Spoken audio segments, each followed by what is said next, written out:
भी कितना पागल कर देता, कुछ कुछ होता है इन सांसों में ना जाने क्या होता।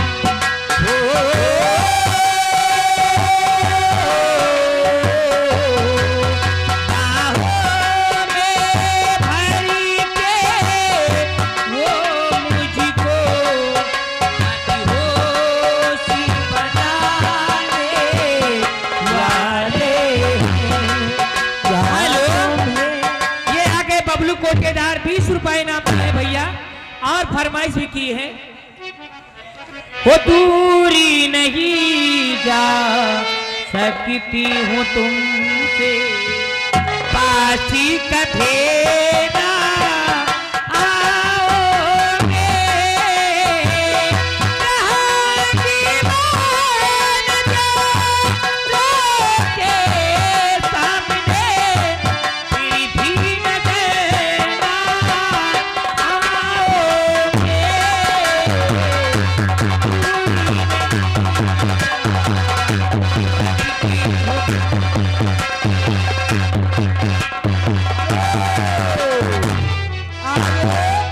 जरा हमारे भैया जी से संपर्क करिए, बिहारी लाल उधर जाइए। बाजार है पूर्वी गीत लगाइए। अरे पानी भर जा तिराले, अरे पटवाई नरवा, ये राजा धाए ले लेना।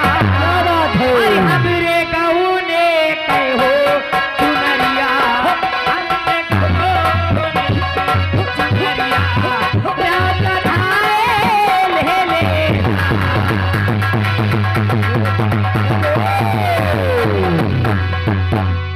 भी गाने में खुश होकर हमारे ठेकेदार जी आए हुए हैं, खुश होकर 10 रुपए इनाम दिए। छोड़ो सिपाही राजा हमारे चरवा चरवा हमारो सिपाही राजा हमारो चरवा चरवा हमारो चरवा, वीरो आते होई है ना हमरे गोदिया के बलगवा, हमरे गोदिया के बलगवा, वीरो आते होई है ना।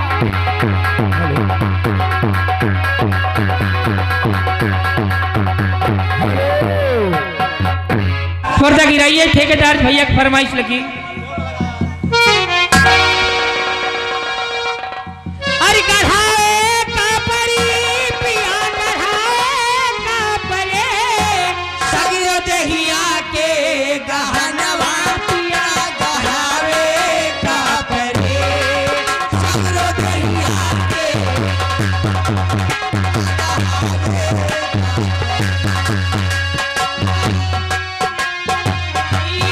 पिया गढ़ावे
हेलो